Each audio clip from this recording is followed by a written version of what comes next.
ನಮಸ್ಕಾರ. ಸನಾತನ ಮಾರ್ಗ ವಾಸ್ತು ವಿಚಾರಗಳಿಗೆ ಸುಸ್ವಾಗತ. ವಾಸ್ತುಶಾಸ್ತ್ರವು ಪ್ರಾಚೀನ ಕಾಲದ ಕಟ್ಟಡ ವಿನ್ಯಾಸದ ವಿಜ್ಞಾನವಾಗಿದೆ. ಈ ಶಾಸ್ತ್ರವು ಪ್ರಕೃತಿ ಶಕ್ತಿಗಳ ಅನುಗುಣವಾಗಿ ಹೆಚ್ಚಿನ ಧನಾತ್ಮಕ ಶಕ್ತಿಯ ಹರಿಯುವಿಕೆಯನ್ನು ಉತ್ತಮಗೊಳಿಸುತ್ತದೆ. ನಾವು ನಿರ್ಮಿಸುವಂತಹ ಕಟ್ಟಡವಾಗಲಿ ಅಥವಾ ದೇವಸ್ಥಾನವಾಗಲಿ ಸುತ್ತಲೂ ನಿಯಮಾನುಸಾರ ಅಂಗಳವನ್ನು ಬಿಟ್ಟು ಪ್ರಕೃತಿಯ ಪಂಚಶಕ್ತಿಗಳಾದ ಅಗ್ನಿ, ಜಲ, ವಾಯು, ಪೃಥ್ವಿ, ಆಕಾಶ ಶಕ್ತಿಗಳನ್ನು ಮ್ಯಾಗ್ನೆಟಿಕ್ ದಿಕ್ಸೂಚಿಯ ಪ್ರಕಾರ ನಿರ್ಮಿಸುವುದರಿಂದ ಆ ಸ್ಥಳದಲ್ಲಿ ಧನಾತ್ಮಕ ಶಕ್ತಿಯು ಉತ್ತಮವಾಗಿ ಕಾರ್ಯಗಳಲ್ಲಿ ಯಶಸ್ಸನ್ನು ಪಡೆಯಬಹುದಾಗಿದೆ. ವಾಸ್ತುಶಾಸ್ತ್ರದಲ್ಲಿ ಆಯವನ್ನು ಪ್ರಮುಖವಾಗಿ ಪರಿಗಣಿಸಲಾಗುತ್ತದೆ.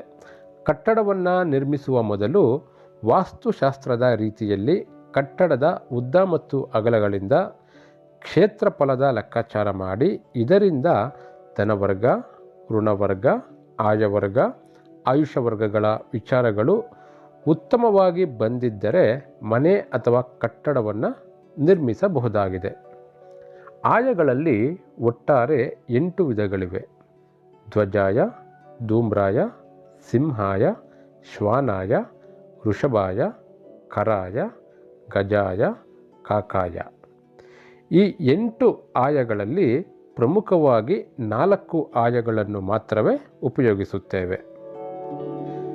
ನಿವೇಶನದ ಉದ್ದ ಮತ್ತು ಅಗಲಗಳ ಕ್ಷೇತ್ರಫಲವನ್ನು ಅವಲಂಬಿಸಿ ಗಣಿತದ ಲೆಕ್ಕಾಚಾರದ ಮುಖೇನ ಆಯವನ್ನು ನಿರ್ಧರಿಸಲಾಗುತ್ತದೆ.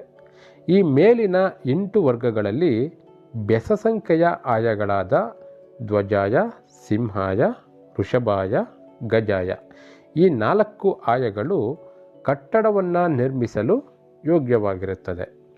ಇನ್ನುಳಿದ ಸಮಸಂಖ್ಯೆಯ ಆಯಗಳಾದ ಧೂಮ್ರಾಯ, ಶ್ವಾನಾಯ, ಕರಾಯ ಮತ್ತು ಕಾಕಾಯಗಳು ಕಟ್ಟಡ ನಿರ್ಮಿಸಲು ಉತ್ತಮವಾಗಿರುವುದಿಲ್ಲ. ಹೀಗಾಗಿ ಮನೆಯನ್ನು ನಿರ್ಮಿಸುವ ಮೊದಲು ಆ ಮನೆಯ ಆಯ, ದಿಕ್ಸೂಚಿ, ಪಂಚತತ್ವಗಳ ಸಮತೋಲನವನ್ನು ಕಾಯ್ದುಕೊಳ್ಳುವ ಮೂಲಕ ಮನೆಯನ್ನು ನಿರ್ಮಿಸಿಕೊಳ್ಳುವುದು ಸರಿಯಾದ ಕ್ರಮವಾಗಿರುತ್ತದೆ. ಇದಕ್ಕಾಗಿ ಮನೆ ನಿರ್ಮಿಸುವ ಮೊದಲು ವಾಸ್ತು ಆಯ ನಕ್ಷೆಯನ್ನು ಪಡೆದ ನಂತರವೇ ಮನೆಯನ್ನು ನಿರ್ಮಿಸುವುದು ಸೂಕ್ತವಾಗಿರುತ್ತದೆ. ವಾಸ್ತುವಿನ ಎಲ್ಲ ವಿಚಾರಗಳಿಗೆ ಹಿಂದೆ ಸನಾತನ ವಾಸ್ತು ಮಾರ್ಗವನ್ನು ಸಂಪರ್ಕಿಸಿ. ಧನ್ಯವಾದಗಳು.